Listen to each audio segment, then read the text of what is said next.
Il y a une erreur très répandue que je vois chez tant de femmes après 60 ans, et elle paraît presque anodine. On se dit « je bois quand j'ai soif, donc tout va bien ». Et pourtant, non. Très souvent, la soif arrive tard, bien après que le corps a déjà commencé à manquer d'eau.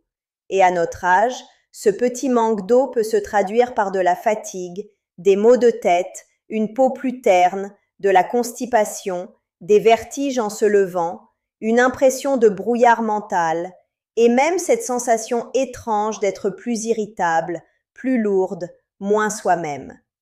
Je m'appelle Isabelle Moreau, et si vous êtes ici, c'est peut-être parce que vous sentez que votre corps vous envoie des signaux que personne n'a vraiment pris le temps de vous expliquer.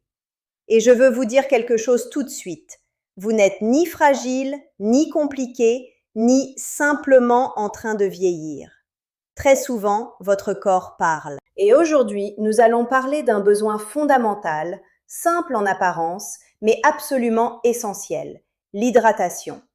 L'âge n'est que le début. Et parfois, le début d'un mieux-être passe par quelque chose d'aussi élémentaire qu'apprendre à boire autrement. Pendant longtemps, on nous a parlé de l'eau comme d'un conseil banal. Oui, oui, il faut boire. Merci, on sait. Mais ce qu'on explique beaucoup moins, c'est que l'eau n'est pas juste une petite habitude santé parmi d'autres. C'est une base. Une base pour l'énergie, pour la digestion, pour la circulation, pour la concentration, pour le confort articulaire, pour la régulation de la température et même pour cette sensation intérieure d'avoir encore du ressort. Quand j'étais dans la cinquantaine, en pleine périménopause, je me réveillais fatiguée alors même que j'avais passé la nuit au lit. J'avais parfois des bouffées de chaleur, parfois le cœur qui s'emballait, parfois la tête cotonneuse. Et honnêtement, au début, j'attribuais tout aux hormones. Une partie venait bien de là, évidemment, mais pas tout. J'avais aussi pris l'habitude de commencer mes journées avec du café, puis d'enchaîner, de courir, de répondre à tout le monde, de m'occuper de tout, sauf de moi. Et l'eau passait après, beaucoup après. C'est là que j'ai compris quelque chose de très important. Beaucoup de femmes pensent manquer de volonté, alors qu'elles manquent surtout de soutien physiologique. Quand le corps est un peu déshydraté, il fonctionne moins bien partout. Pas assez pour déclencher une grande alarme spectaculaire, mais assez pour vous faire sentir moins bien dans votre tête et dans votre corps. Et le piège, c'est que cette déshydratation légère peut devenir votre nouvelle normalité. Vous vous habituez à avoir la bouche un peu sèche, vous vous habituez à avoir un transit plus lent, vous vous habituez à cette énergie inégale, à cette concentration qui flotte, à ces petites envies de sucre dans l'après-midi. Vous vous dites que c'est l'âge, alors qu'en réalité, votre corps dit peut-être simplement « aide-moi un peu ».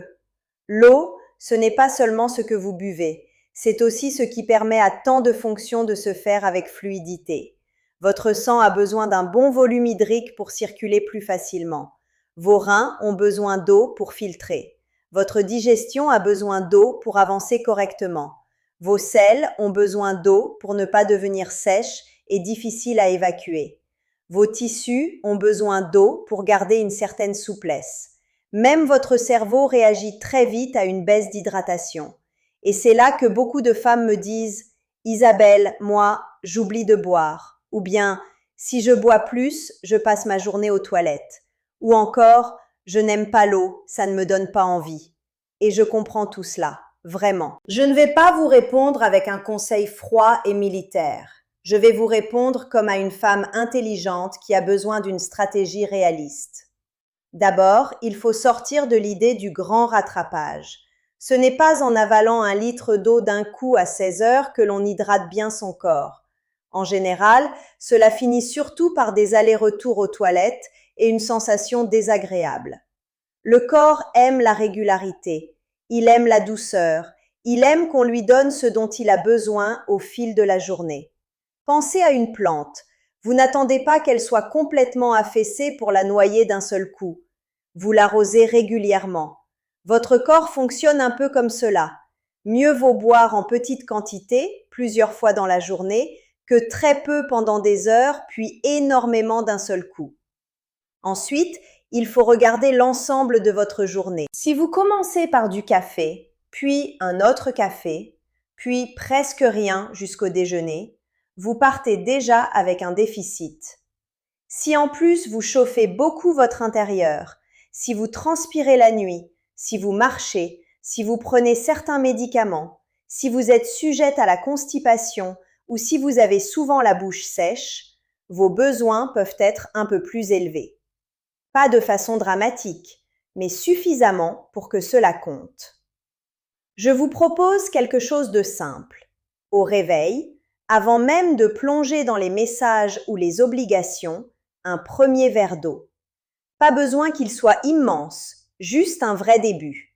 Ensuite, un autre un peu plus tard dans la matinée, puis au déjeuner, puis dans l'après-midi, puis en début de soirée.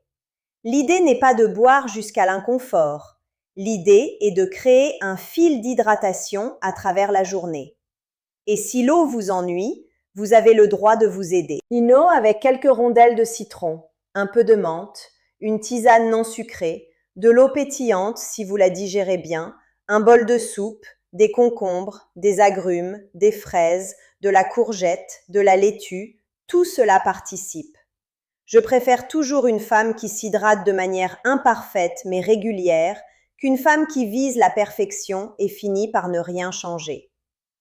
Il y a aussi un point très important dont on parle moins, l'équilibre général de l'alimentation. Le corps n'aime ni les excès ni les extrêmes.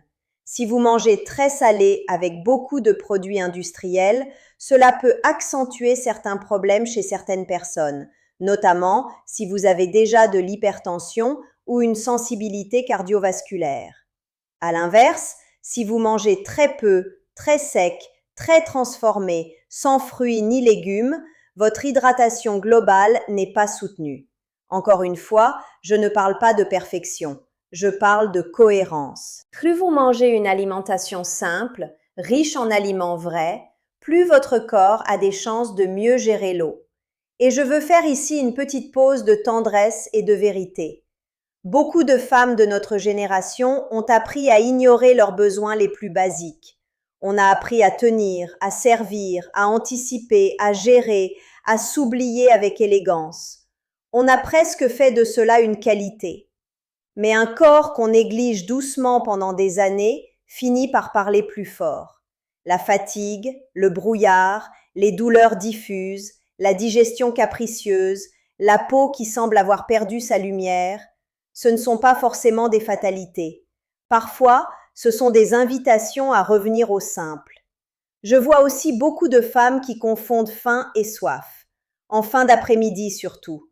Elles grignotent, elles cherchent un peu d'énergie, quelque chose de sucré, quelque chose de réconfortant. Et parfois, ce dont le corps avait besoin en premier, c'était juste d'eau et d'une vraie pause. Je ne dis pas que toutes les envies viennent de là, bien sûr que non. Mais cela vaut la peine d'observer. Avant de chercher un aliment, prenez quelques gorgées d'eau, asseyez-vous, respirez, attendez 10 minutes. Très souvent, quelque chose se clarifie. Il faut aussi parler des signes concrets.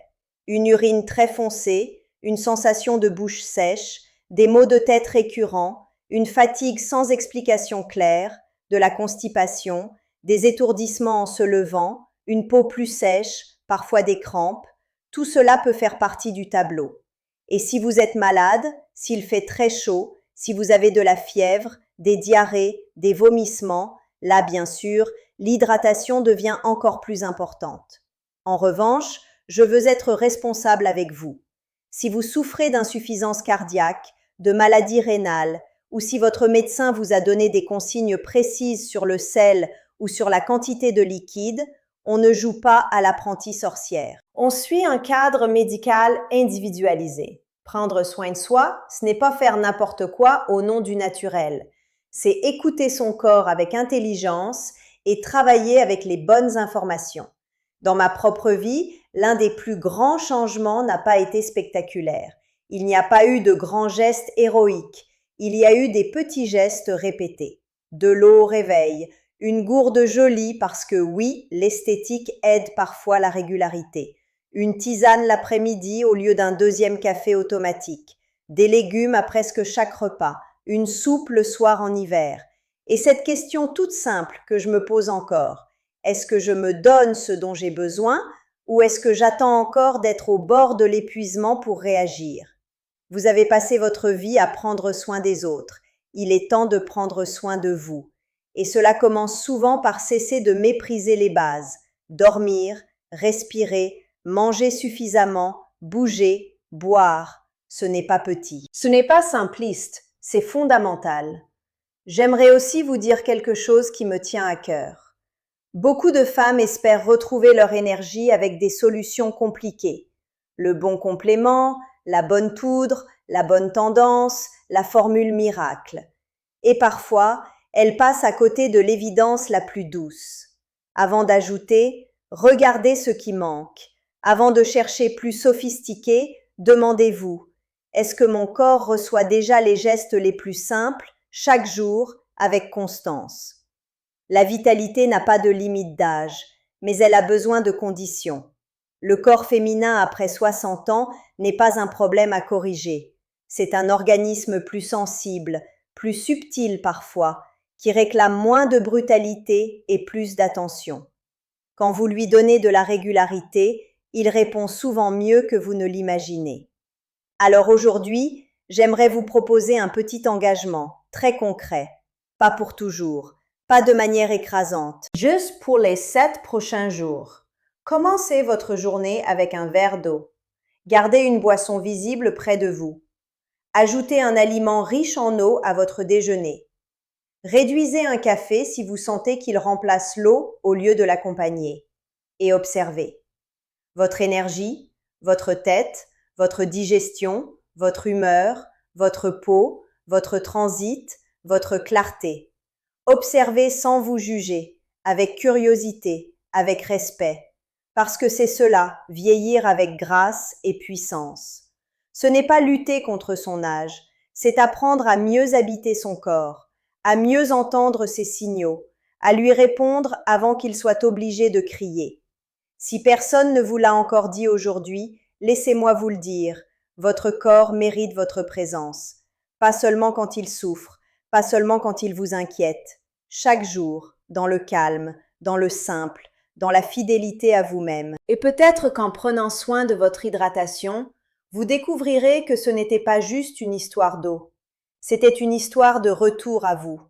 L'âge n'est que le début. Et parfois, le début d'une nouvelle énergie commence avec le prochain verre d'eau.